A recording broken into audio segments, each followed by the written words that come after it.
dad kindly set us up with his accountant to have a long lunch. Yes. Long lunch and a bottle of wine. To nut out all of the things we needed to be across. I think it was a warning, venture. like, don't go into this eyes closed. You know, you girls are young. Most businesses fail. Yeah. Here. Oh, that's good. It's sadly true, but yes. Accountants are very risk averse. He planted your feet on the ground. And let's be honest, he was doing Amanda's dad a massive favour because he would have sat across the table from these, 20-something-year-old girls thinking, what chance do they have? Welcome to Getting to the Heart of Business, brought to you by The Online Co, where we believe the best way to help small and medium businesses grow is by putting people first.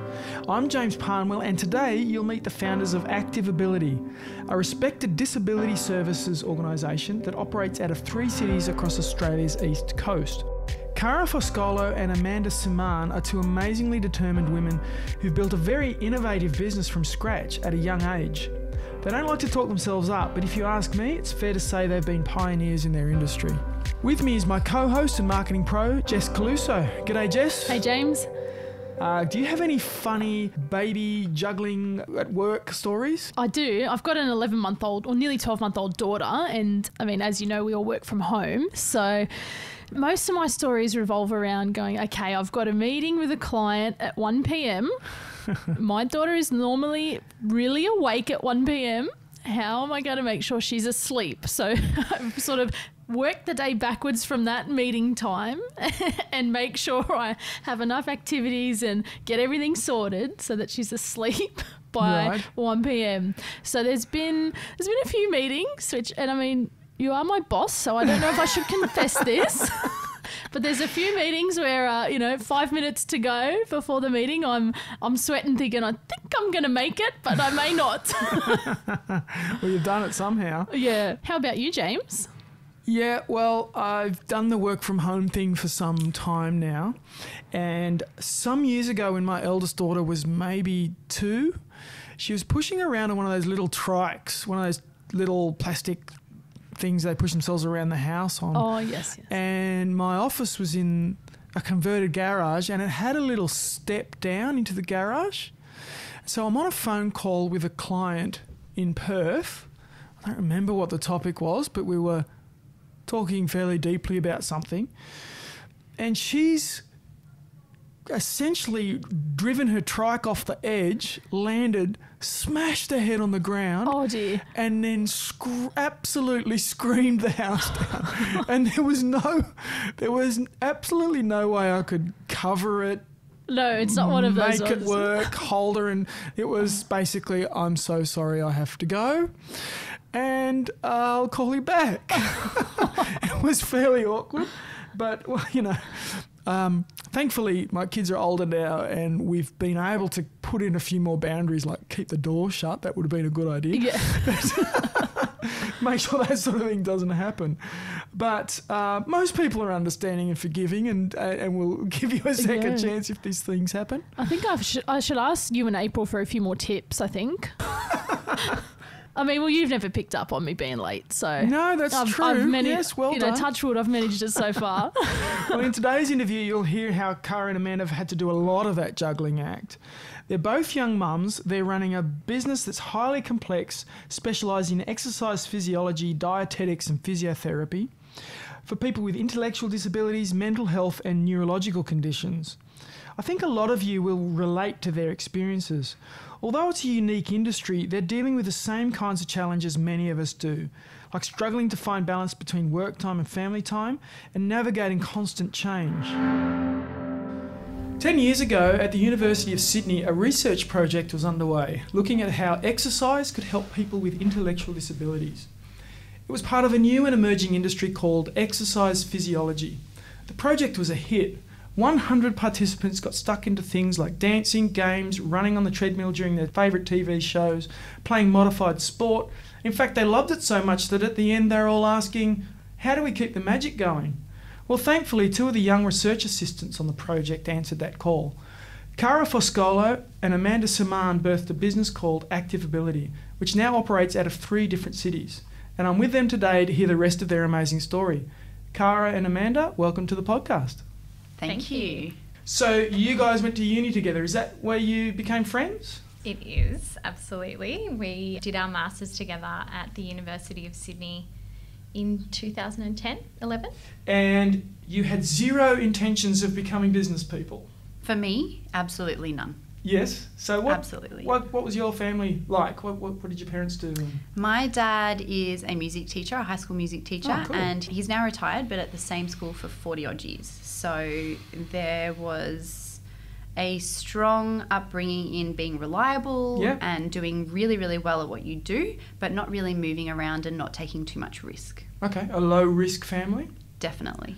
Yeah, and Amanda, your family was a bit more on the business side? Yes, so my parents owned a fruit providoring business and Oh, then right, nice. made the leap from that into cafes.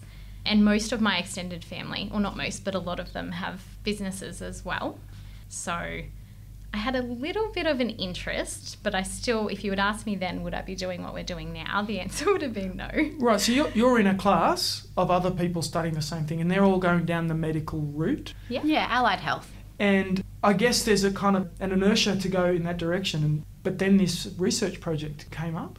Yeah, so at the time, exercise physiology was and still is an emerging therapy. So job opportunities in the industry 10 years ago were far less than what they are now. So to do what we wanted to do, work in disability, there wasn't an employer out there. Right, so opportunity was limited. Absolutely. And I feel like the dream was to work in cardiac rehab in a hospital. That's what everyone wanted to do. Okay. Yeah. When I was at uni, everybody had this, there was a kind of group think around this is what we all want to do. And I Yes. ended up doing something radically different as well. So tell us more about this research project. Yeah, so it was advertised at the university, and so it came up in ex-student circles that there was this job opportunity.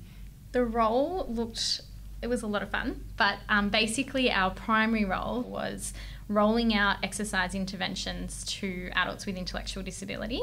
And we had two different groups. So we were basically trying to compare, does a group typical boot camp model work better or worse than an individualised exercise program? And so we did that all around Sydney. And what was the result? That's a great question.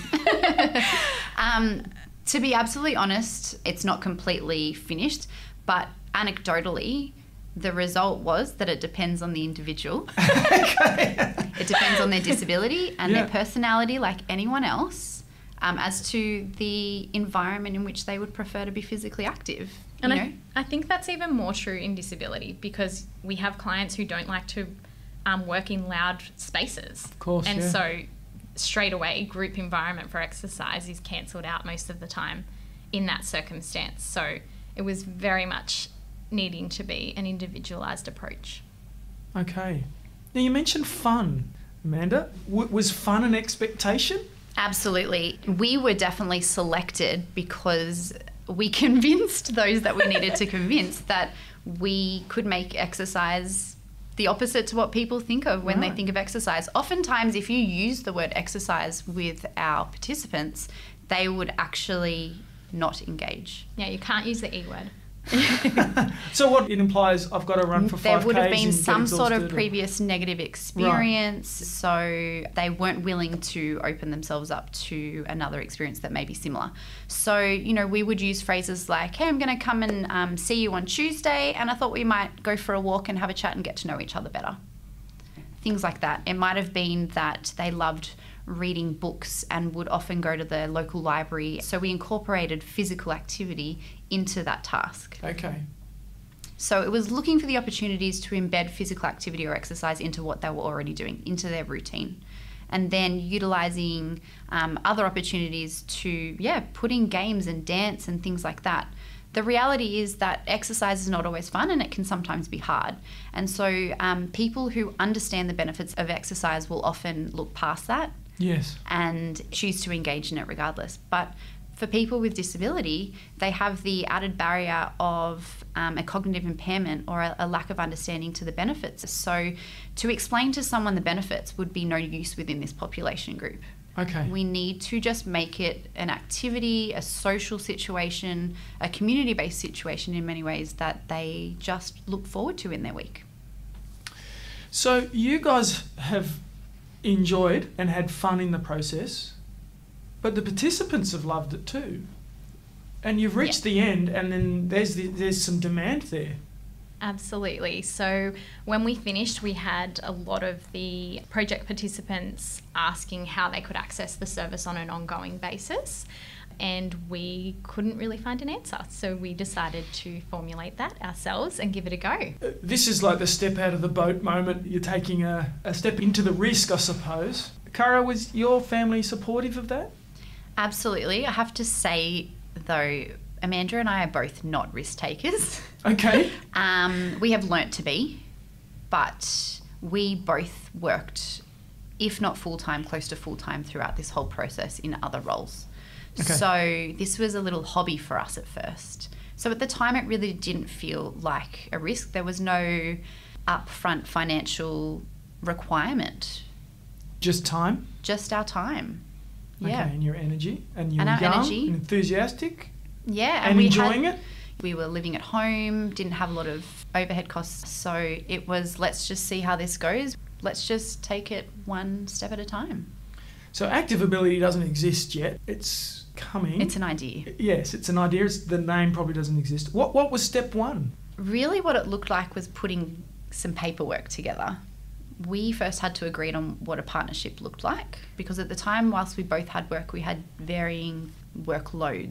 I think I was... Oh, God, you were asking the tough questions now. I think welcome. Amanda had more days of work than I did. Yes, and Cara was seeing more clients in the business than I was. So we had to figure out, well, how do we make that fair and equitable, that Cara's seeing, I don't know, 60% of the clients and I'm only seeing 40%.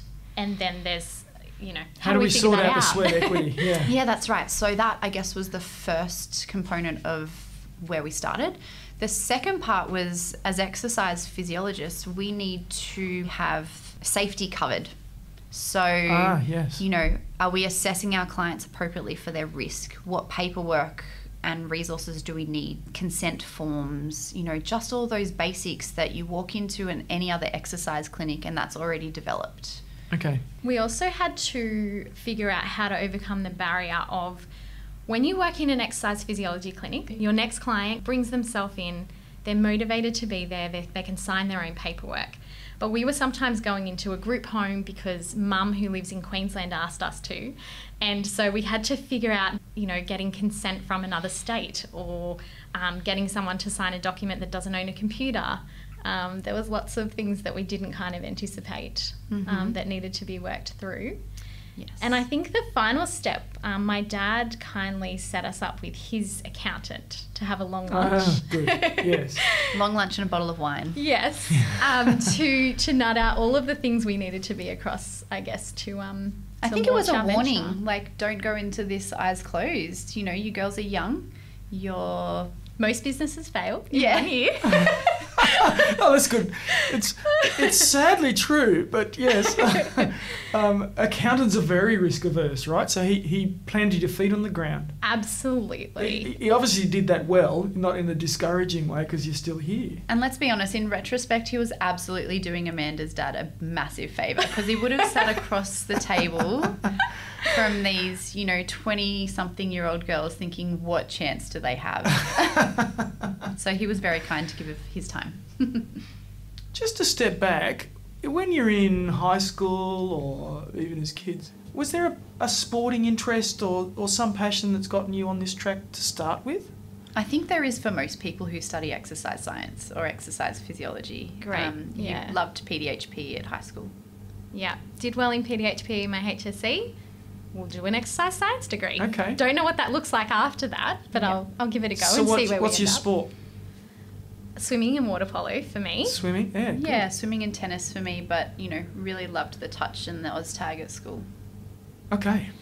So you've been running classes in the research project, it's been a lot of fun, there's an opportunity to come out of it, and then you kind of slam into a red tape brick wall. Is that what I'm hearing? Yes, so the reality of the research project was it had money behind it. There was funds to pay us to go and deliver these services. And we then had to understand how the disability world was funded, which at the time was complicated, to say the least. So we had some participants who were able to use private funds, so they were paying for their own services. We had some who were being funded through ageing, disability and home care. We had others who had random bits of funding, so it was complicated and confusing. But we got there. We were introducing this idea of complexity fairly early on, right? There's also the complexity of the people with the disability and all of varying levels of that. And the NDIS hasn't even started yet, which adds a whole nother layer of complexity. Yeah. Tell us about the NDIS, for those who don't understand it.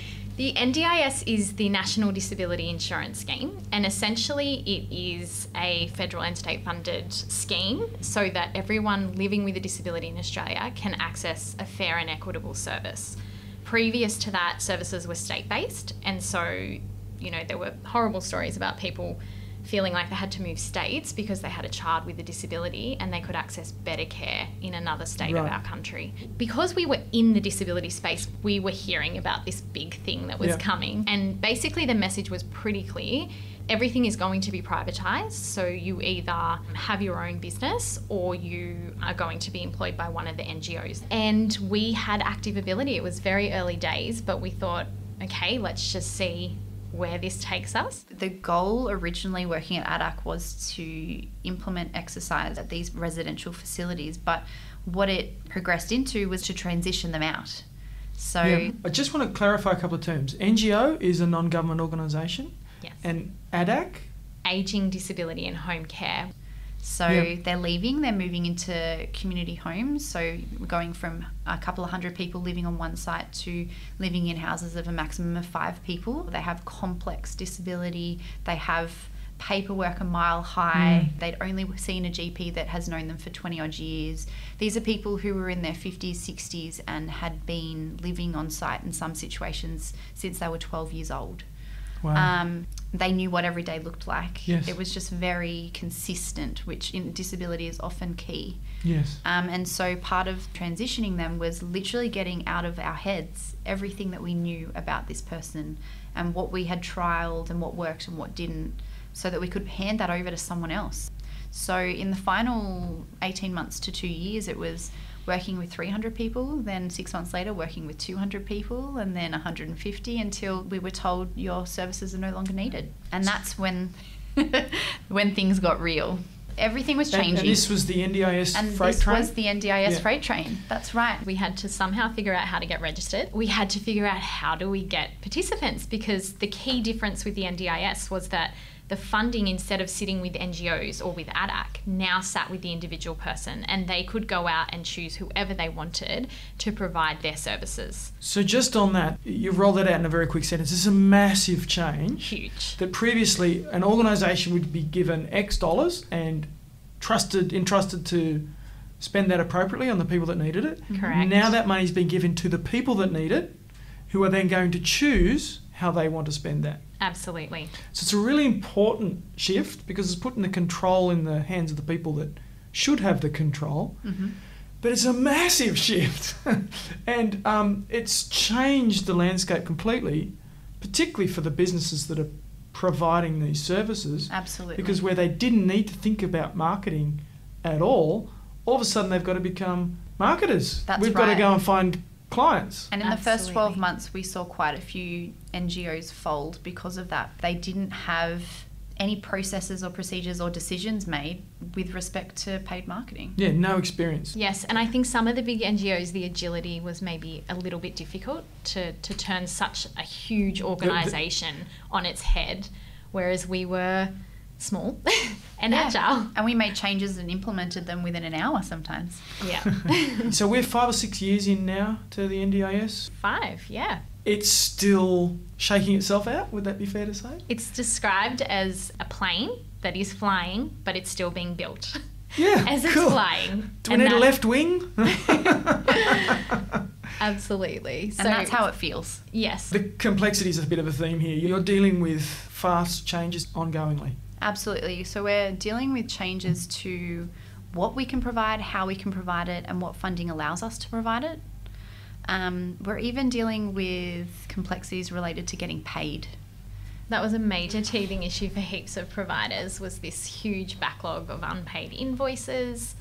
still needing to pay your staff and all of your expenses. Yeah. It was really quite complicated. So cash flow is one of the main headaches that business owners deal with. It costs a lot of sleep. But the other thing you're wrestling with is a rapidly growing business. And industry. Right. So, yeah, you're kind of riding the wave. Doing great work, which is causing lots of demand, which, you get all the growth headaches. Absolutely. We recognised very early that we were therapists and therapists first and not business owners. And so the help that we needed wasn't in how to provide a service. It was how to put things in place, or what do we need to put in place so that we can remain practicing and not have our company fall apart. How can we scale without losing the quality that we know that we were known for? We were lucky that when that state government funding tap turned off, a lot of our clients did come back to us. And so we went from no money to slowly building the business back up again. And we had to figure out how to scale that quite quickly. When looking at what normal business growth should look like, we're reading information that suggests 10 to 20% growth year on year, and we're looking at 360% growth. Yeah. So there was no readily available content for us that really matched our situation. So, Amanda, you raised the scaling question without compromising quality. And I imagine that you'll wrestle with that the rest of your business life. Absolutely. But, at this point, no doubt you've solved a part of that puzzle. Tell us what that looks like at this stage of your journey. The right recruitment at the right time is probably quite key to us being able to scale effectively. We do have lots of ties and links within the exercise physiology profession. Cara and I were both working part-time at the University of Sydney for a while, so we saw some amazing graduates coming through, and we made sure that we grab them, offered them a job first. Yeah. So we had a really great recruitment tap, which was fantastic, and an amazing opportunity.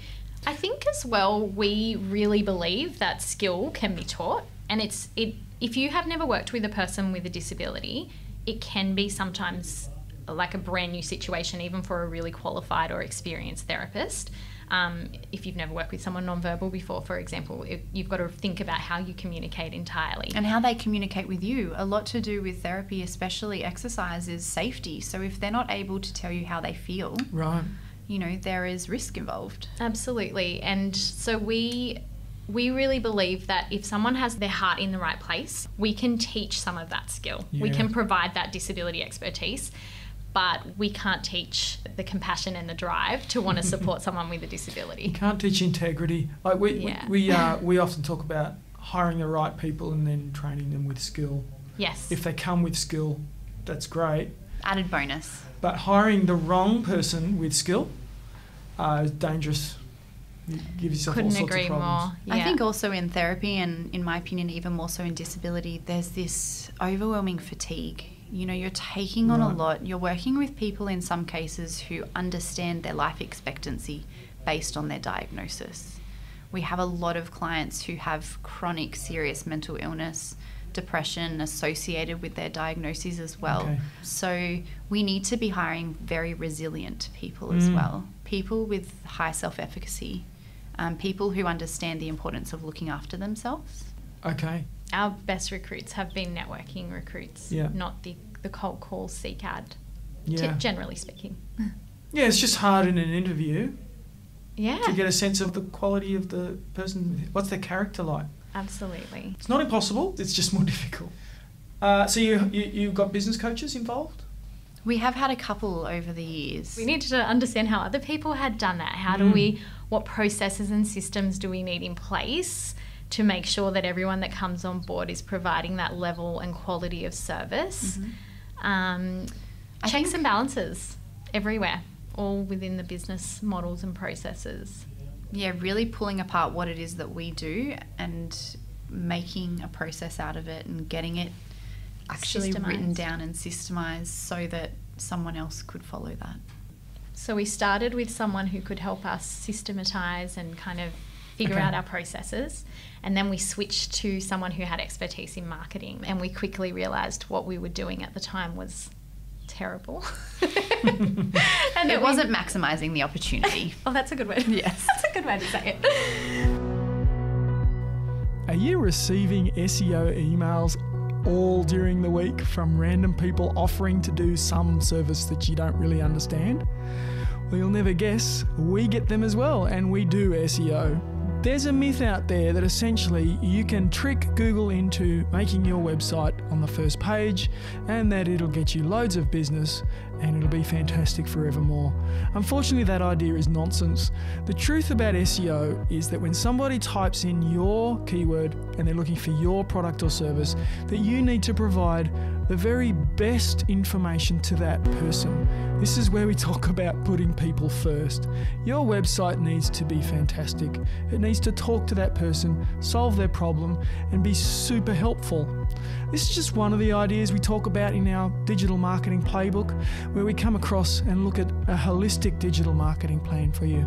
If you need help with SEO or your overall digital marketing planning, we'd love to hear from you. You can book a quick chat at theonlineco.net. So we've been working with Activability on your digital marketing, and when we started, we spent a fair bit of time figuring out who your target customers were. Can you tell us a little bit how we've divided that up and who it is that you're trying to talk to? Sure. So although we provide a service in order to support our clients to achieve their goal, some of our clients aren't able to set up their own services. Yep. So the people who are looking for our services are their family members or a support coordinator.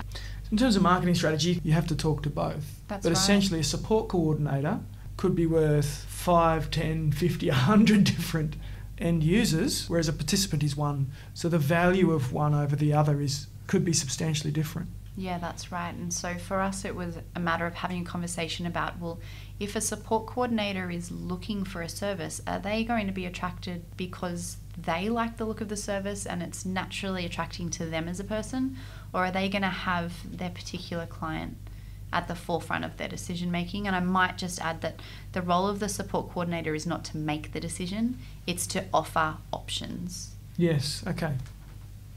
And it is hard to find that right balance of marketing in the health industry, because you want to make sure that it is appropriate and that it's the right message, because ultimately we are providing a really important service, often to really vulnerable people, and we want to make sure that we are staying true to that.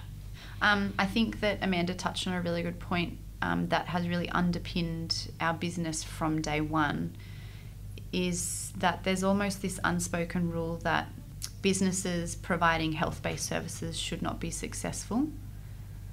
By putting the client first, it means giving too much of yourself. And so as a leader or as managers, I think that is what we struggle with, because this is an insurance scheme essentially. So, you know, money's not flying left, right and centre. So we will often recommend a certain amount of funding for one of our clients, and then what comes back is a third of that. So essentially on a day-to-day basis, our team members are working out how to do more with less. And so supporting them to do that can sometimes be a real challenge, because if our business doesn't make profit, we're not going to be here in 10 years' time to continue doing good work. Because if you don't have a profit margin, you stop helping people. That's like right. There's a point at which it's like, no, well, we're not helping anybody anymore. Yes. So you have to be a good steward of that. And then, I don't know, there's potentially a feeling of guilt saying, you know, we're making money in a health industry and maybe we shouldn't be. Absolutely. And probably just got to let go of that and say, you know, we're making the difference in thousands of people's lives. Yeah. Yes. And that is absolutely what we're doing and what we are aiming to achieve. But yeah, it sometimes is difficult. Really what we needed to focus on was learning how to lead people properly. Amanda and I often get stuck in the day-to-day. We find it really hard to find time to do that sky thinking work. And when you are stuck in the day-to-day, you're absorbed.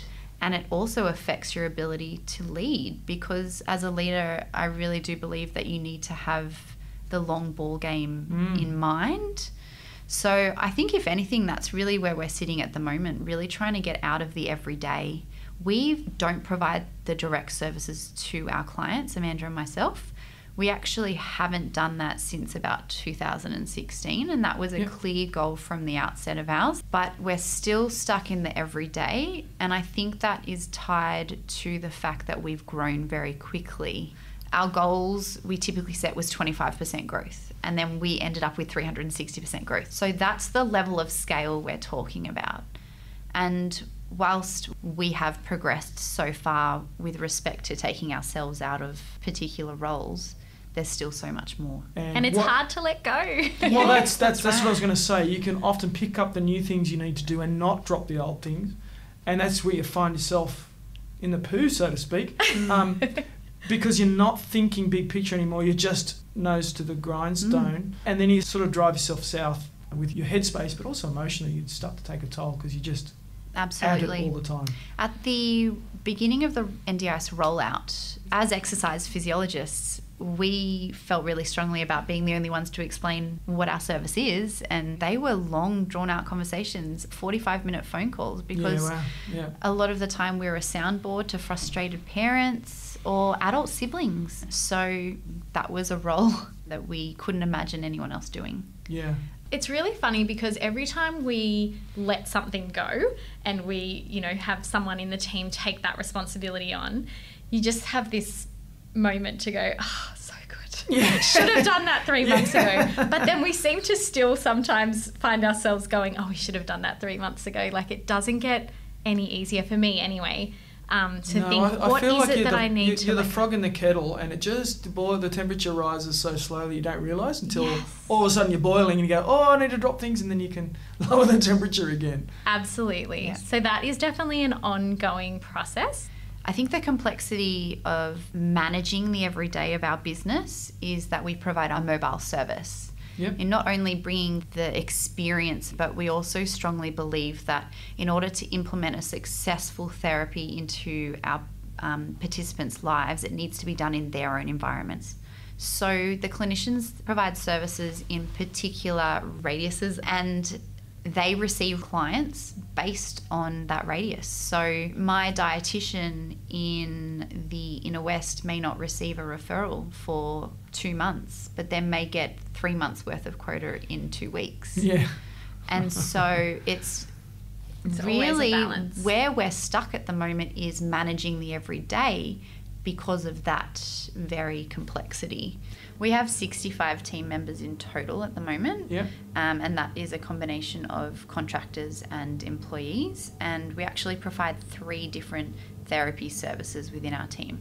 So we've grown from providing exercise physiology services to also dietetics and physiotherapy services, and we feel that those 3 therapies as a team, as well as the larger allied health team, work really well to support our clients to achieve their goals. Yeah, and you're located in Sydney, Wollongong and the Sunshine Coast in Queensland. Yeah, that's right. We've grown very organically, and it's been a fantastic experience for us to have team members move out of Sydney but want to stay working with the team, and so that's really how those other cities have come about.